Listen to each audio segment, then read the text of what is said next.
তুই কষ্ট করে রোজগার করেছিস, নিজের কাছে রাখ না বাবা। ও, এটা কমলা নিবাসের তহবিলে জমা করব।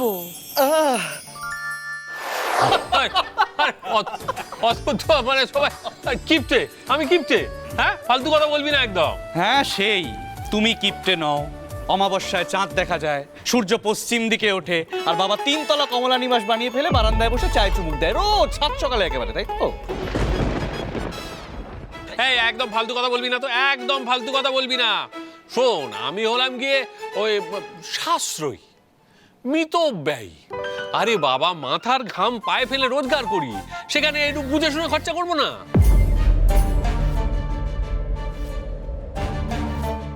বাবা, কি হয়েছে আপনার? আসলে ওর বহু বছরের স্বপ্ন নিজের টাকায় একটা বাড়ি বানানো।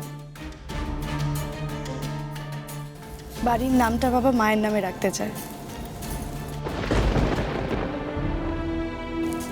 কমলা নিবাস। নিজের রোজগার থেকে, ছেলে মেয়েদের দেওয়া সংসার খরচ থেকে একটু একটু করে জমিয়ে চেষ্টা করেন তোমাদের বাবা। ভাবেন যে স্বপ্নটা একদিন সত্যি হবে।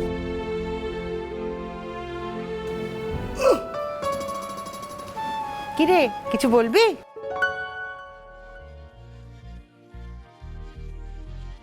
বল।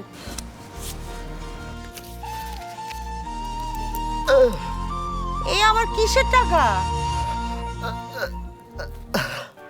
এ তোর এই কদিনের রোজগার? তাহলে আবার কেন দিচ্ছিস? তুই কষ্ট করে রোজগার করেছিস, নিজের কাছে রাখ না বাবা।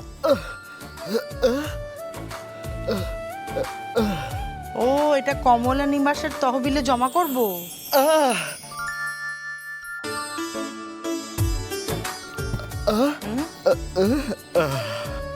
ও তোর নিজের বলে কিছু নেই, তাই তো? যা তোর সবটাই আমার আর তোর বাবা, তাই তো?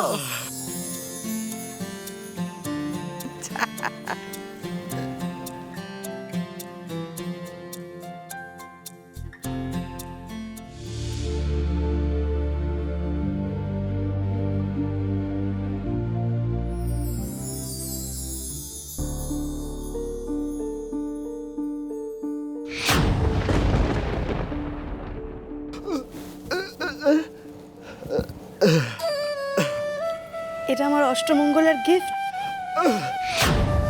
এটা দিয়ে আমি কিছু কিনে নেব?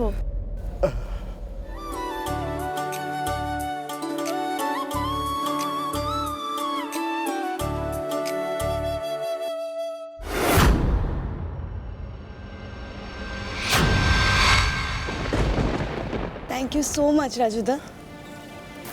যেটা আর কেউ ভাবেনি তুমি সেটা ভেবেছো। আমি বলি না তুমি আমার বড় দাদা? কেন বলি জানো? এই কারণ।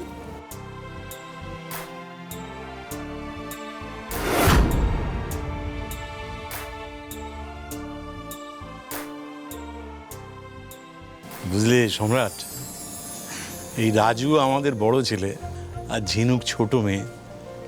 জানো, ছোটবেলা থেকে এরা একে অপরকে চোখে হারায়। আর এই বাড়িতে একমাত্র কমলা আর এই ঝিনুক এক কথায় ও কি বলছে বুঝতে পারে।